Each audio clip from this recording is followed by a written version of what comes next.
Muito bem, olha só, então esse é o nosso primeiro encontro, né? Nós estamos com este livro, né? Mentes Inquietas, da Ana Beatriz Barbosa Silva. Nós vamos falar hoje sobre o primeiro capítulo dele, né? E a ideia é que, aos poucos, a gente vai... Tem três materiais que eu preparei para acompanhar esse livro, né? Então, mas a primeira ideia é a gente trabalhar com ele hoje, dentro do primeiro capítulo, bem suave, na nave, né? E aí, antes de começar, eu queria que vocês me dissessem como que vocês estão chegando aqui.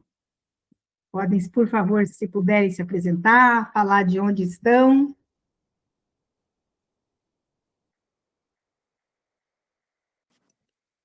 Eu sou Eliana, estou em Curitiba e estamos aí tentando descobrir como mudar as coisas, né?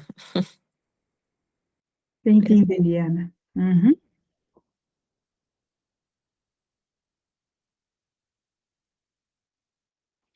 Pronto. Bom, aí eu sou Ângela, né, aqui do Ceará, né, e sou professora, inclusive eu recebi de fazer minha lotação, em cada sala eu tenho uns abençoados para ser trabalhado, né, a sala é normal, né, mas aí tem a inclusão. Uhum. Então, tem sala que tem 4 alunos, tem sala que tem 5, tem sala que tem 6, tem sala que tem 3, e assim são 8 salas, mas todas elas têm crianças, né, Uhum. autistas. Então, vai Uhum. ser um desafio, né? Uhum. Uhum. Além da necessidade, né, que eu tenho que também aprender para trabalhar também com, né, a minha neta, né? Então, Uhum. Uhum. é esse motivo, né, que me traz aqui. Ok, ok. Ó, nós vamos combinar, Mariângela, depois que a gente terminar o estudo do TDAH, só que vai demorar um pouquinho, aí a gente começa um estudo sobre TEA, né, transtorno do aspecto autista, que há muita coisa que está aqui, você com certeza vai aproveitar. O que você me relatou, tem impressão da sua neta, ou tem TDAH, ou uma coisa mais ou menos por aí, né, e a gente vai desvendando isso aí no decorrer do processo, tá bom? Muito bem, então vamos lá. Vocês estão me ouvindo e vendo? Tranquilo? Uhum. Ok, então não estou vendo vocês agora, se vocês tiverem alguma coisa, podem falar, tá bom?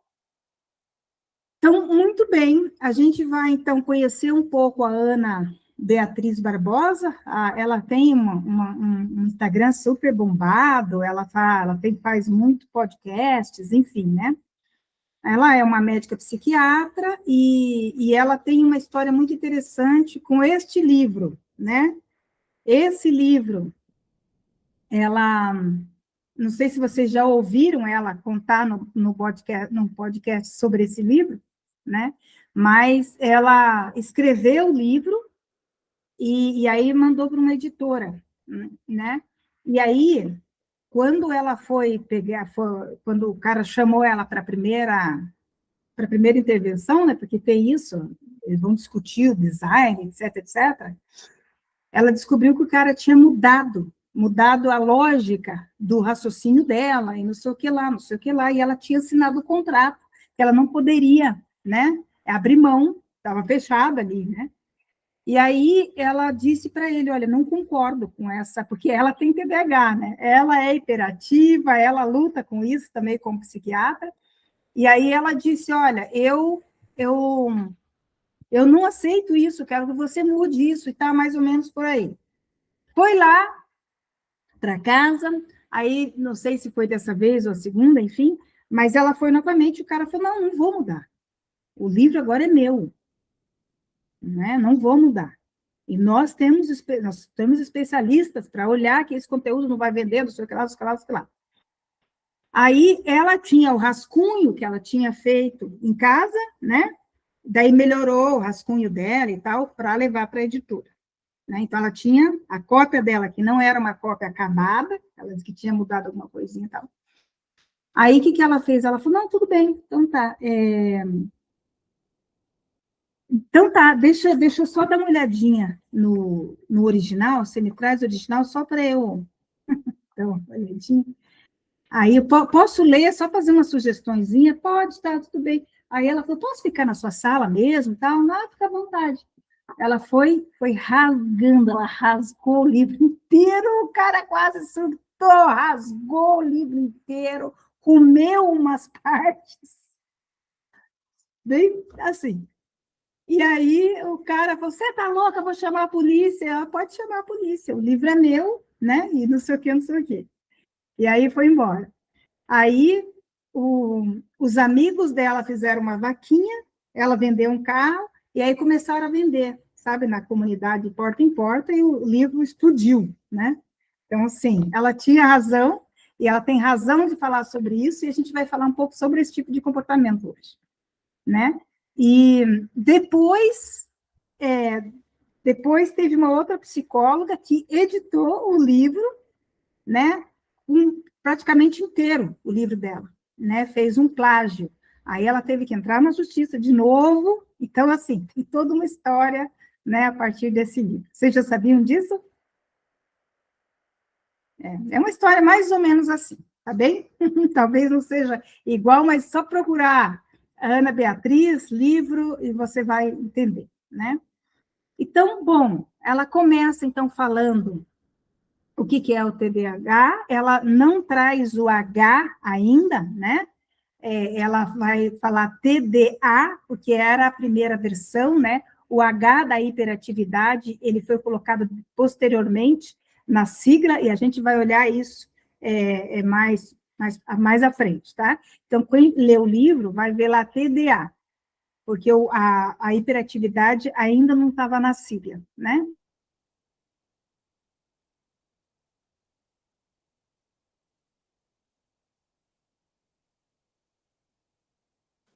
Você tirou teu som, Maria? Aí, voltou? Tá me ouvindo? Ok, beleza. Eu estou tentando aqui fazer de um jeito que vocês vejam o slide inteiro. Tá, o slide está inteiro aí para vocês? E quando eu amplio ele, eu não consigo ver vocês. Então, espera lá. Ó, é para estar inteiro, tá? Se não tiver, sinto muito, tá? Então, eu estava explicando que a sigla do TDAH, ela veio mudando, alterando ao longo do tempo. Nós vamos olhar para isso mais especificamente quando a gente for entrar no desenvolvimento de funções cognitivas, etc, etc, tá bem? Lá no primeiro capítulo, ela vai trazer TDA, porque a hiperatividade ainda não estava anexada, né, na nomenclatura. Então, isso aconteceu posteriormente. Então, ela traz, enfim, o TDAH como uma ideia de um cérebro que nunca para. Ela traz as 3 bases que são mais alteradas, né, com o transtorno, que é a atenção, a impulsividade e velocidade da atividade física e mental. Então, eu dei trouxe vários conceitos que não estão nos livros, mas a ideia é a gente entender bem que o TDAH, a psicologia como um todo, a neuropsicologia como um todo, tem várias escolas, né? E cada escola, cada autor vai fazer uma conceituação. Eu trouxe os principais aqui para nós, tá? Principal que a gente deve saber, que ele é um transtorno do neurodesenvolvimento, e a gente sabe que é TDAH porque tem uma dificuldade persistente, quer dizer, é sempre, muitas vezes, tem problema de atenção, de impulsividade, hiperatividade. Nós vamos entrar ali, tá? Já nesses conceitos para a gente entender melhor. Então, é persistente porque ele vai trazer muitas dificuldades no funcionamento acadêmico, né, na escola, na vida profissional, na vida social e familiar, tá? Então, é uma dificuldade persistente, né? E o DSM-TR, que é o manual que vai orientar os psiquiatras e os psicólogos, etc., sobre como enquadrar, né, como classificar o nível, como classificar o transtorno, né, o DSM-5-TR, ele vai dizer, olha, e o TDAH, ele se manifesta na infância, embora muitas vezes só seja identificado na adolescência, e agora, recentemente, né, a gente está vendo que é muito comum a identificação do TDAH na vida adulta. E aí, por quê que é identificado na adolescência ou na vida adulta? O que faz essas pessoas mudarem? Então, normalmente, é uma dificuldade constante de organização, de autocontrole e dificuldade de planejar, né? O Barclay, né, ele escreve muito sobre isso, ele é uma referência sobre isso, ele tem um livro, inclusive, nós vamos ler o livro dele, né, quando a gente for focar só em criança, e ele vai dizer que ele vai definir o TDAH como um transtorno ligado à falta de inibição comportamental e que compromete aqui a função executiva, né? Então, no autocontrole, no planejamento, na memória do trabalho, na regulação emocional, né? Então, o Barclay, ele tem uma tese, né, de que o TDAH não é um transtorno de atenção, mas ele é um transtorno de autocontrole, porque ele afeta, então, toda essa área do cérebro responsável por todas essas funções, né, de autocontrole, planejamento, etc, etc, etc, né?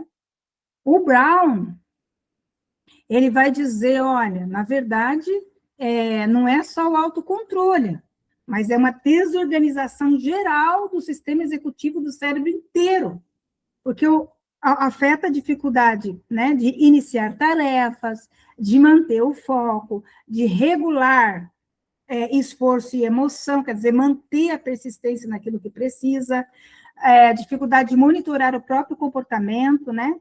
Então, ele vai dizer, olha, as pessoas com TDAH, elas sabem o que fazer, mas elas têm uma dificuldade para fazer aquilo que elas sabem. Então, ele vai ampliar um pouquinho isso. A APA, que é muito conceituada, né, em relação ao TDAH, tem muita gente boa, né, se vocês colocaram na internet aí, tem muito material rico, né, da APA, ela vai destacar, então, que o TDAH é uma condição neurobiológica com um forte componente genético e não tem nada a ver, não está relacionado à falta de inteligência, à falta de caráter, educação, esforço, enfim. Ele é, então, é o resultado de um déficit de desenvolvimento de autorregulação e das funções executivas. Então, esta é o conceito da APA, de 2022, bem recente. Para nós aqui, então, né, o TDAH, ele é um transtorno real, ele é neurobiológico e ele é tratável, como a gente vai ver aqui no nosso grupo de estudos, né? E a gente precisa, então, ter estratégias, não só na escola ou no trabalho, etc., mas ter estratégia em todos esses ambientes, nos ambientes familiares, com certeza, e quanto mais cedo a gente tiver acesso a essa psicoeducação sobre esse transtorno, maior autonomia e maior qualidade de vida as pessoas com TDAH terão. Ok? Até aqui. Vocês querem falar alguma coisa? Tranquilo? Tranquilo, Mariângela? Então, beleza.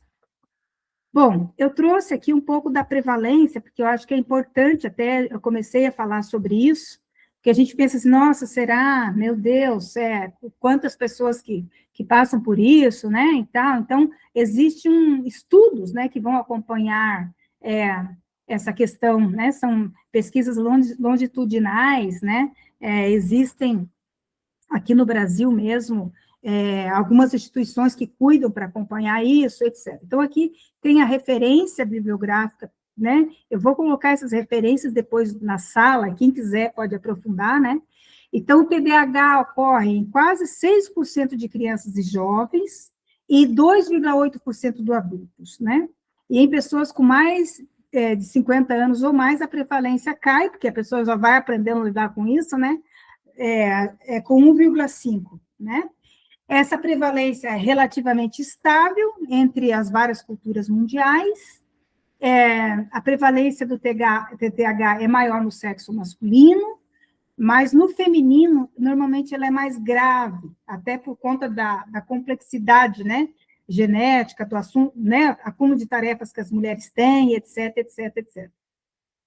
E aqui um dado interessante, agora, Maria Ângela, para você, né, que está aí no ramo da educação, essa pesquisa de 2018, né, ela vai dizer que, de 2006, na verdade, ela vai dizer que 70% dos alunos em idade escolar, ou 70% desses alunos, quando eles são identificados com TDAH, eles têm outros transtornos associados. Então, o transtorno opositor desafiante, ansiedade, toque, problema de coordenação, né? Problemas de aprendizado, depressão, ansiedade, entendeu? Então, o TDAH, infelizmente, ele não vem sozinho. Por isso que, quanto antes a gente identificar, a gente vai isolando, né, os sintomas para facilitar aí a intervenção, né? Então, dependendo do que ele está associado, a entrada do fármaco é fundamental.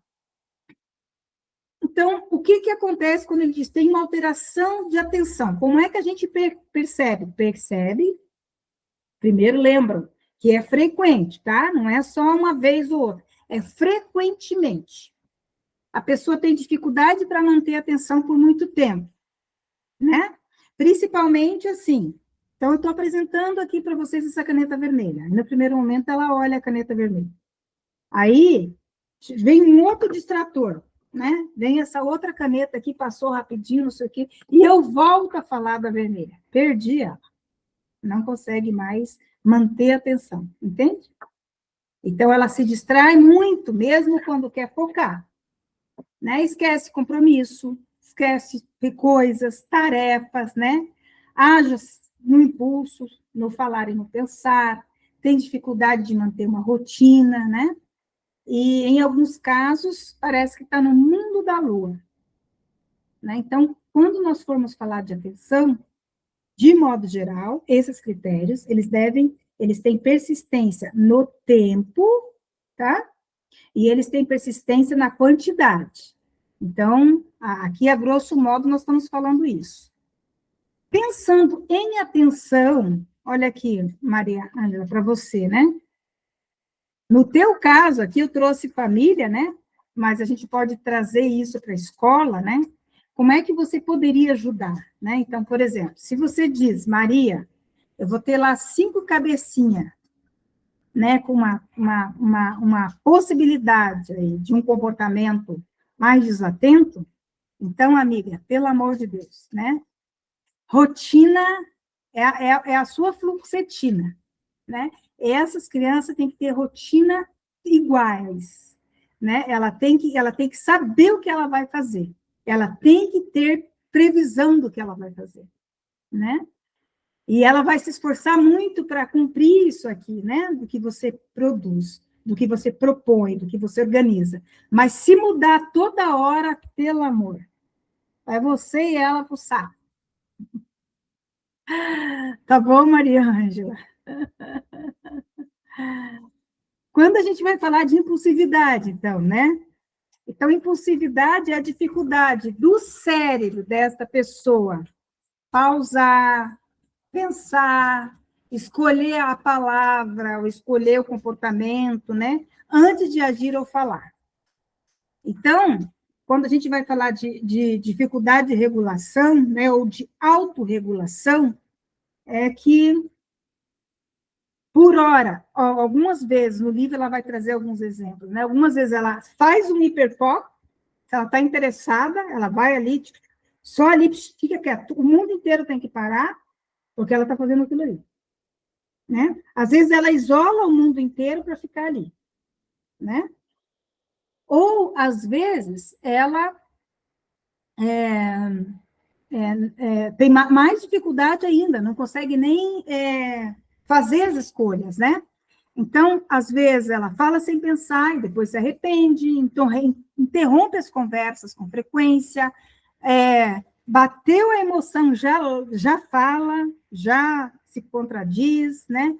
Tem dificuldade de esperar a sua vez, reage de uma forma muito intensa, toma decisões muito rápidas, sem avaliar consequências, né? E, normalmente, elas se arrependem, né? E esse arrependimento, ele vem através de tristeza, de culpa, né? Então,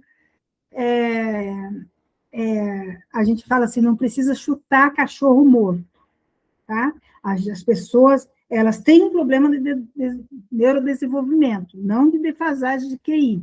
Elas sabem que elas erraram. Então, o que a gente não precisa fazer? Não precisa brigar, naquele momento, não vai resolver, never. Não adianta desqualificar, pelo amor de Deus. Fala, eu sou noção, olha o que você fez, isso não adianta nada. Né? Falar, se você não fez, já é a 10ª vez que eu falo para você, não adianta nada. Olha, teu irmão tinha bem menos do que você, meu Deus. Não adianta nada. Isso só aumenta a desregulação. Isso não ajuda na hora da briga, né? Na hora do descontrole, né? Ok? Ok. Por que nós estamos nesse grupo? Para a gente aprender como é que a gente vai ajudar essas pessoas, né? O que ajuda de verdade? Falar com calma e firmeza, combinar as regras, tem que ser tudo combinado, tudo escrito, não adianta você falar só, você tem que falar e você tem que escrever, né? Ajudar, no caso de crianças, né? Principalmente, ajudar a criar as pausas, né? Olha, eu sei que você está muito, eu reconheço que está muito difícil para você agora, então vamos parar, vamos dar uma voltinha ali, dá uma volta, conta até 10, né? Reconhecer que houve uma irritação ali, né? Então, a família, ela é esse regulador. A família tem que regular enquanto ele não aprende a se regular. É a família que tem que aprender, né? Então, a pessoa com TDAH, ela sabe o que ela tem que fazer, ela quer, como você, fazer o melhor possível, mas ela não tem freio inibitório, ela tem muita dificuldade de frear a emoção, né? Mas ela pode aprender, sim, o cérebro aprende estratégias de controle, né? Quando a gente fala de concentração, que é uma outra dificuldade, né? Ele vai apresentar, ali no livro, ela fala assim, que a concentração é tão difícil para o TDAH como um atleta que tem que pular os obstáculos. Então, o atleta ele tem que pular cada vez mais alto, né? E de uma forma bem organizada. Então, ela diz que para o TDAH, a concentração ela é tão difícil, tão desafiadora como um atleta, né? E essa dificuldade, a gente vê essa dificuldade acontecer quando ela comete muitos erros. Então, aqui, quando a gente vai fazer a avaliação, já existem vários testes que a gente sabe, tem um teste que a gente faz, que você vai clicando e você tem que derrubar os bonequinhos, né? Então, é tão interessante que as pessoas que sofrem com aquela doença que a gente não come lá, como é o nome? Esqueci. Sabe? Aquela?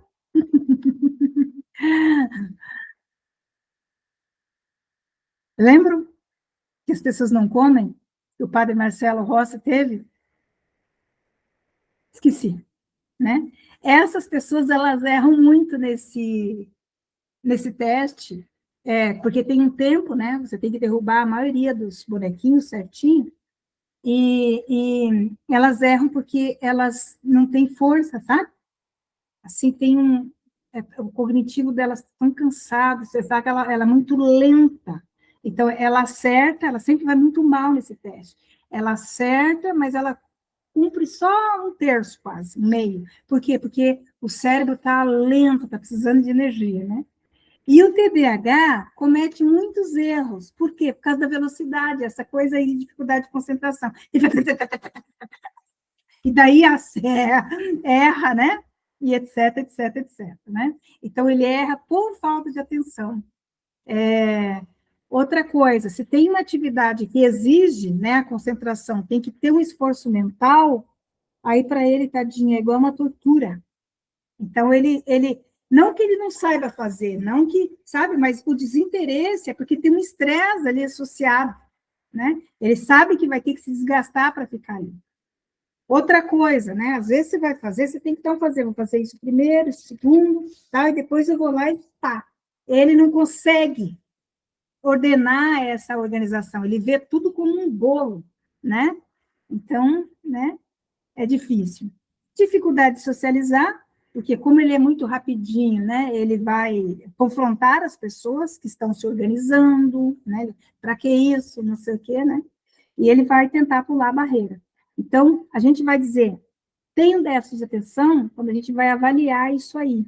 E isso aí avalia-se, né, por meio de testes, por meio da vida, né, pessoal e etc, etc, né.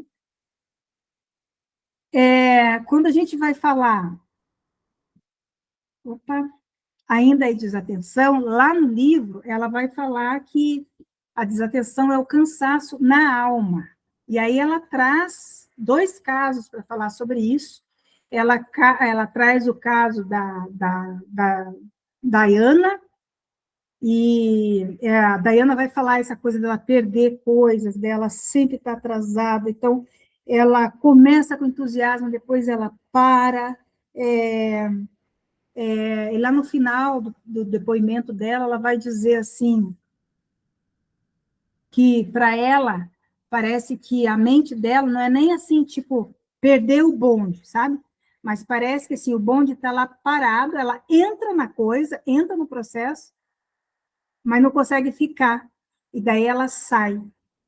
Quando ela sai, o bonde continua, a vida continua, as pessoas se casam, as pessoas realizam coisas, as pessoas seguem, e a intenção, né, a percepção dela, na verdade, é que pessoas com TDAH acabam ficando para trás.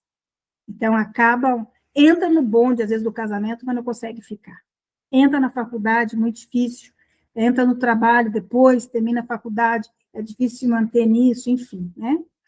E a autora vai dar esse exemplo de um carro, né? Então, uma mente desatenta é igual um motor desregulado, e por conta dele estar desregulado, ele consome mais combustíveis, ele estressa, né? Então, ele acaba as peças, desgasta mais, né? Então, é uma mente com durabilidade menor e com menor desempenho. Então, esta é um fator, tá? Quando a gente vai ter um desatento com bastante potência, a gente vai pensar como essa pessoa está cansada. Como que o cansaço dela, mental e físico, é profundo, né? E a gente depois vai olhar para alguns números disso aí, vocês vão dar uma olhada, vocês vão perceber, né? Que normalmente na narrativa delas, na fala delas, tem um julgamento equivocado, porque elas acham, então, que nunca fazem direito, que nunca conseguem fazer, que nunca está bom, que nunca... Mas, muitas vezes, o trabalho que elas fazem é até excelente, né? E aí ela traz um outro caso lá de uma estudante de fisioterapia que vai viver a mesma realidade. Até aqui. O que vocês me dizem? Tudo certo por enquanto. Faz sentido para vocês isso? Não é fácil, né? Ok? Eu vou seguir aqui, porque eu quero fazer uma discussãozinha antes da gente fechar. Então, vamos lá. Quando ela vai falar de crianças, e esse conteúdo é o conteúdo dela, lá do livro, né?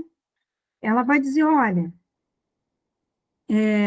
as crianças com TDAH, elas estão, desde pequenininha, elas têm um comportamento mais intenso e mais frequente do que os demais, né? E aí dá a impressão, assim, que, bom, dentro do que ela traz nas pesquisas que ela faz, né? Então, essas crianças, elas ouvem muito, assim, fica quieto, você não para, você não presta, então, assim, junto com esse comportamento mais intenso, mais frequente, tem o desenvolvimento de uma autoestima cheia de buracos, né? E aí ela vai dizer assim, toda criança, todo TDAH, aliás, né? Todo TDAH, ele tem problema de autoestima na vida adulta.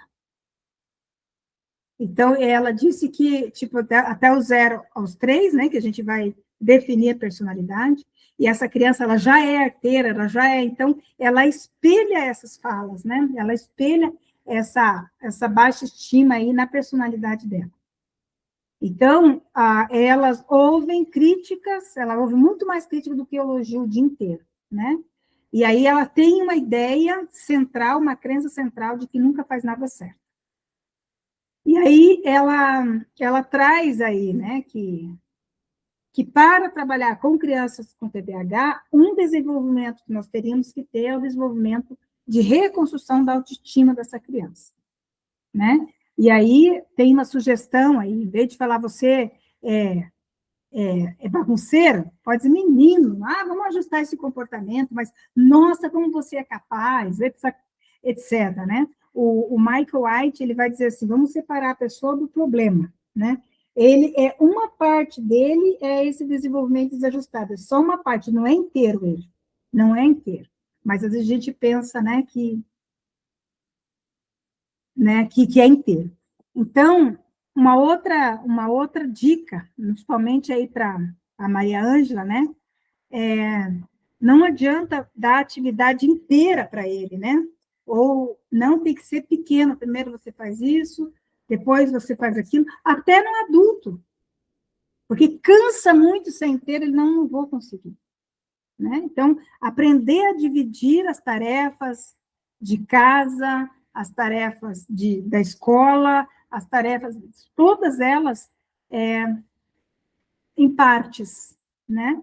Para que ele não tenha só uma sensação de fracasso, mas que ele possa também entender que ele pode fazer algumas coisas, que ele pode ter, né, essa sensação de competência. Você imagina o que é você crescer a vida inteira achando que você nunca sabe fazer nada, né?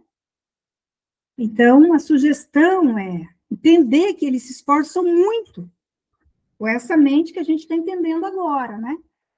Então, as palavrinhas, né? Viu? Olha só, você tentou. Puxa, que importante. Olha, você não desistiu. Meu Deus, que legal. Puxa vida. Faz sentido, Ângela? Né? Então, as crianças com TDAH, elas são muito mais criativas, muito mais intuitivas, muito mais sensíveis, muito mais cheias de energia, né? Então, quando a gente ela vai falar, né? Lá no final do capítulo, ela vai trazer sobre o TDAH leve, né? Normalmente, as pessoas que são cheias de energia, muito criativas, às vezes elas são condenadas, né? Atrás de uma pessoa muito criativa, muito cheia de energia, normalmente tem uma pessoa com TDAH leve, que já sofreu muito lá na vida por conta dessa sensibilidade, dessa criatividade. É o meu caso. Né? Então, a ideia é validar as emoções, né? Validar os sentimentos, entender que para ela é como se fosse 3, 4 vezes a frustração, ou a dor, ou a saudade, ou a frustração mesmo de ter quebrado aquele objeto, de ter, né? Então, é o tempo todo a pessoa se culpa, o tempo todo está com vergonha, o tempo todo está frustrado. Meu Deus, né? Outra dica, né? Estabelecer limites. Pelo amor de Deus, sem limites, TDAH não funciona, né? Então, é firmeza e carinho. Então, no DBT, a gente tem uma técnica chamada Derman, que é assim, falar a sua verdade, né? Escuta, vamos lavar a louça agora. Combinado é você vai lavar a louça. Ah, não, porque Joaquim não lava, porque fulano não lava. Então, tudo bem. Qual que é o horário que você quer lavar a louça?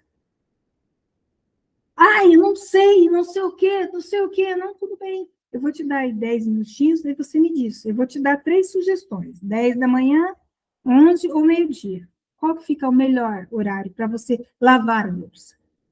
Porque eu preciso que ela lave a louça. E eu preciso ter, né, confiança, clareza nessa tarefa que eu vou dar. Vou ter que entender que não é uma tarefa impossível, que dentro do desenvolvimento dela, ela pode fazer, e eu vou ajudar ela a fazer. Entende? Agora, eu não vou pensar que eu vou falar para ela fazer e ela vai já falar, oba, vou lavar a louça. Ela não vai. Por quê? Porque na fase que ela pode lavar a louça, que é na pré-adolescência ou na adolescência, ela está com um turbilhão de hormônios, que já é natural, essa onda de vai e vem que todo adolescente tem, associado ainda a essa questão que nós estamos agora olhando sobre a desatenção e a hiperatividade, né? E o estresse, o cansaço, etc. Tá bom? Então, nesse sentido, quem tem que ser o modelo somos nós. Né?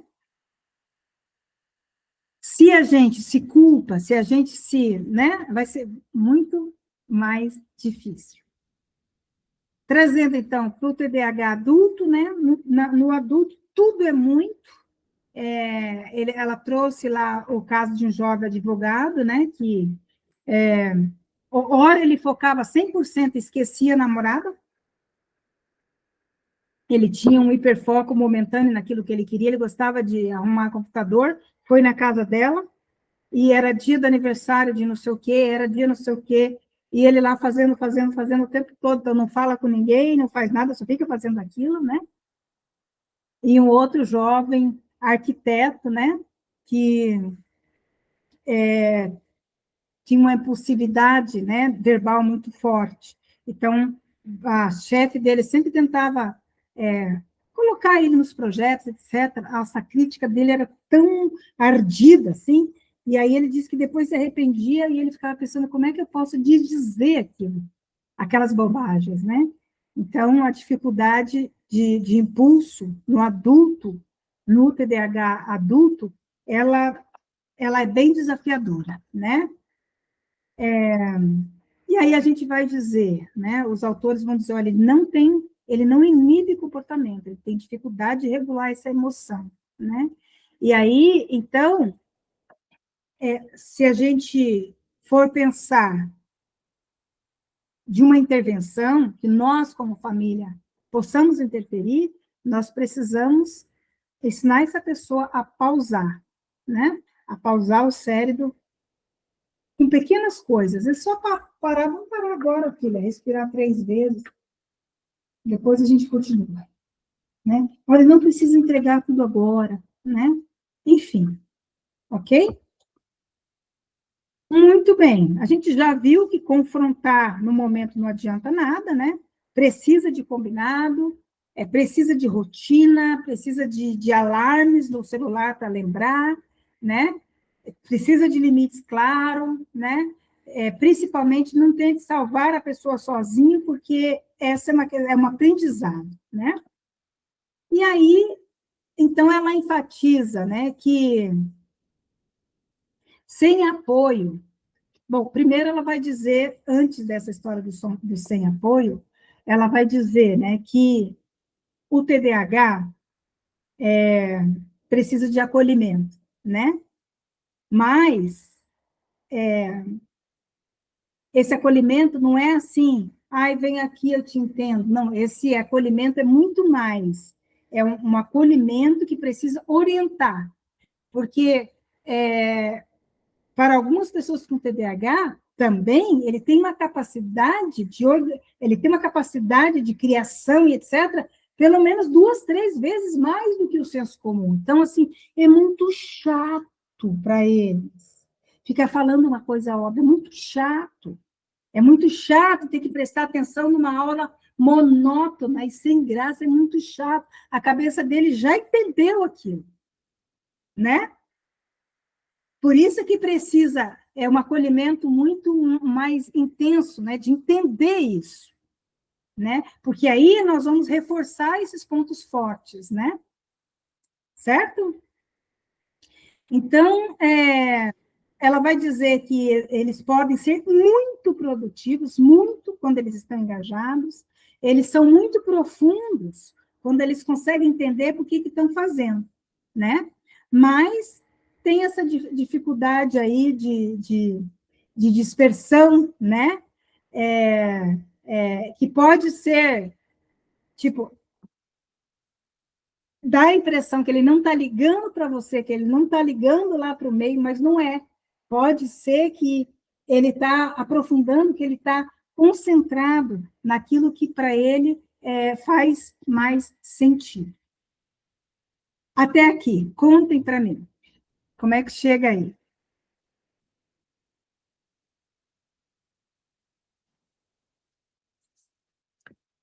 Eu tenho o livro, né? Já cheguei a ler ele inteiro mesmo. E é bom para reforçar, né? E, assim, realmente, a gente tem que aprender, né? Aprender a lidar, porque...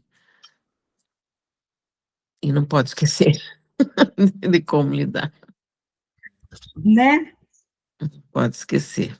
Uhum. E na hora a gente tem os rompantes da gente, né? O momento da gente, as questões da gente, e daí tem que lembrar que, apesar das nossas questões, a gente tem que parar e lembrar que aquilo lá funciona diferente. Isso. Quando a gente vai falar, né, nessa dificuldade de atenção, de hiperfoco, etc., a gente viu no encontro passado das funções executivas, né? Então, a gente vai pensar assim, dentro da memória, né, da memória operacional, ele vai ter dificuldade em, às vezes, reordenar ou organizar algumas coisas, alguns itens que para nós é muito fácil, né? Ele vai ter dificuldade de fazer um cálculo mental que para nós é muito, muito fácil. Mas naquele momento, aquela capacidade de memória operacional, naquele momento, por conta do hiperfuncionamento, talvez ela não vai rolar naquele momento. Ele não vai conseguir manter esse objetivo, né? Sobre eu devo responder, eu não devo responder, meu Deus, por que está perguntando isso, sabe assim? Né? E aí é que vem o controle inibitório, porque daí, assim, que saco! Então, assim, porque, não é porque ele não sabe, né? É porque tem uma interferência ali, né? Nossa, mas não entendi por que estão me perguntando isso, né? Não é isso, Eliane, né? Muito bem. Maria Ângela, para você, querida.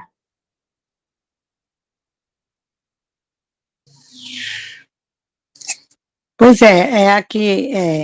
eu vi, né, que a questão da rotina, né, é muito importante. Agora, assim, trazendo para a minha sala de aula, essa rotina, aí como é que eu faço para trabalhar essa rotina se eu vou trabalhar a sala toda? Você vai ter que criar uma rotina com a sala toda. Com a sala toda, né? A sala toda. A sala toda. Então, primeiro é chegar e escrever no quadro. Olha, durante 15 minutos eu vou falar sei lá, né? Falar da caixa azul, né? Depois da caixa azul, nós vamos fazer tananã, aqui no quadro, né? Por que que tem um problema sério na tomada de decisão? Então, nós temos aqui a memória de trabalho, né?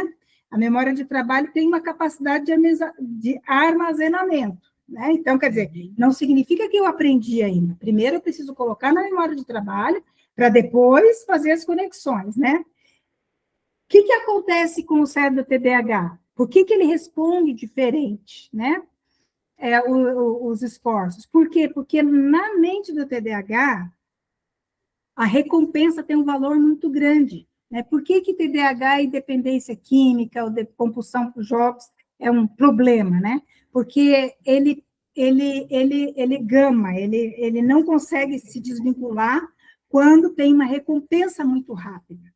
E ele tem muita dificuldade de engajar quando não tem recompensa. Você entende? Então, vira um saco.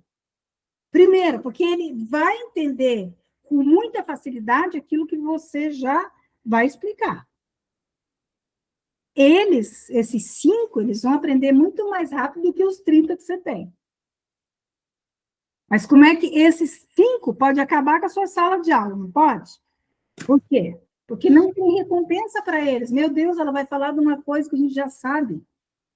Por que não mandou para casa para eu ler? Você entende que essas coisas dão um chute na cabeça deles, né? Então, meu amor, é assim, 15 minutos de atividade, uma recompensazinha lá, de 5 minutos, né? Dentro da ordem, um relax, levanta, sabe? Né, bichinha, não é fácil não, né? Por isso que tem que ter ajudante, né? Teria que ter ajudante. Tem. O tempo de espera deles é mais lento, né? É até assim, é aqui e agora. Ou é ou não é, ou faz ou não, né? Então, a probabilidade deles ficarem atentos a uma coisa sem ter nenhuma recompensa, vixe, Maria, né? É bem complicado, é mais difícil. E isso já existem vários estudos falando sobre isso. Existem várias, né? Dentro do próprio PPA de vocês, do projeto pedagógico da escola, né, já deveria ter essas coisas, né, para dizer que a rede de atenção deles é diferenciada. Então, né, é o perfil. Tem que ver. Né? Eu sinto muito, mas você vai ter aí. Então, existem dentro das testagens que a gente faz, né, a gente vai ter medidas para medir as omissões, que é isso que eu falei, né? Tem que clicar assim, tem pessoas que omitem, que ela não observa. Tem pessoa que vai tudo onde não era para fazer, né? Tem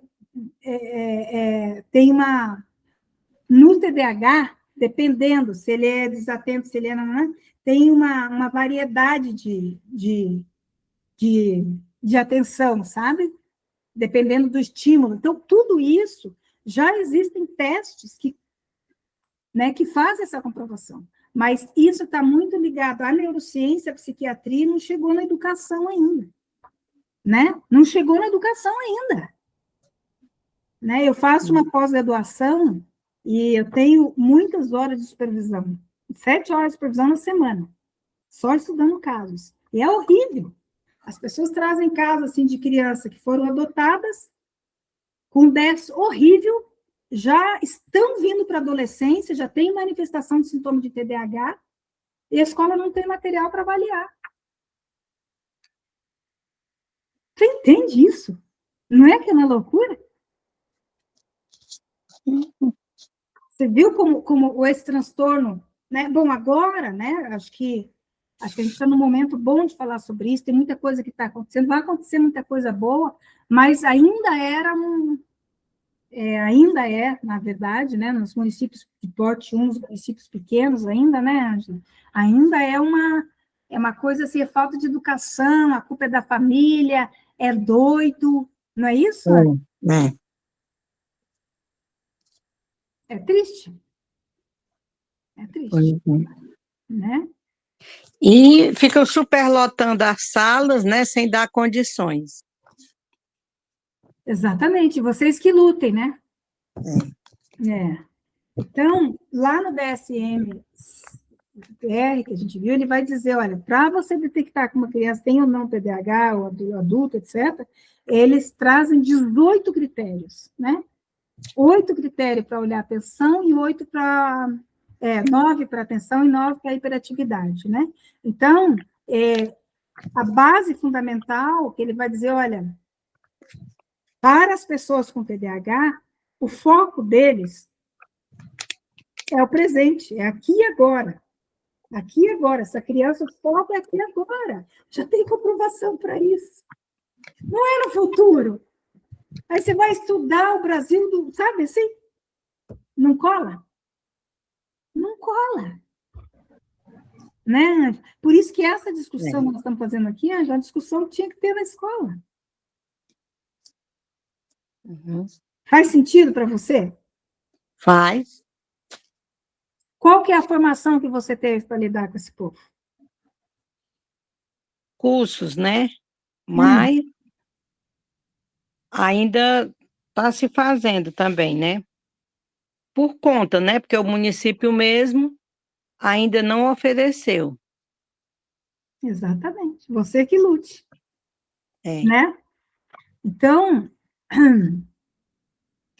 a gente já sabe que pessoas com problema de hiperatividade e desatenção, ele não presta atenção em detalhe, ele erra porque ele é descuidado, ele não consegue escutar, assim, passou um avião lá, ele está lá. Não adianta você jogar ele para fora da sala, né? Ele tem dificuldade de seguir instrução, quando você vai ler, faça primeiro isso, faça, nossa senhora, muita letra, muita coisa, ele não consegue, né? Não consegue prever quanto tempo que ele vai gastar para terminar aquela tarefa, né? Quando tem muita coisa para fazer, colocado tudo na hora só, meu Deus, é muito esforço mental, né? Ele deixa o material em casa, deixa lápis, deixa o caderno, ele perde muito isso, né? Enfim, amor, né? Tem criança que ela tem uma distração muito forte, e ela fica com uma, né? Fica sempre assim com a perna, assim, né? É um critério, né, de TDAH, de desatenção, né? Ela fica o tempo todo assim, a mente dela tá...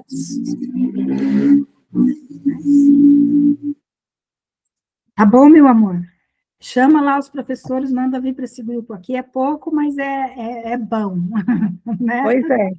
Né? Já faz toda a diferença. Uhum. A gente está retornando, né? Aí eu vou divulgar o curso. Sim. Né? Uhum. Tá bom, meus amores? Nós Muito vamos bem. ficar por aqui hoje. Depois, daqui aos 15 dias, eu vou postar lá, falando sobre mulheres, né? Mães, né? E o TDAH. Tá bem? Tá bem. Um beijo. Fique com Muito Deus. Obrigada, Eliane, pela contribuição também, viu? Obrigada. Maria, um abraço, muito obrigado. Beijão. Até breve. Até mais. Tchau, Se tchau. Deus quiser. Até, Tchau, tchau. lindezas. Tchau, tchau. Tchau.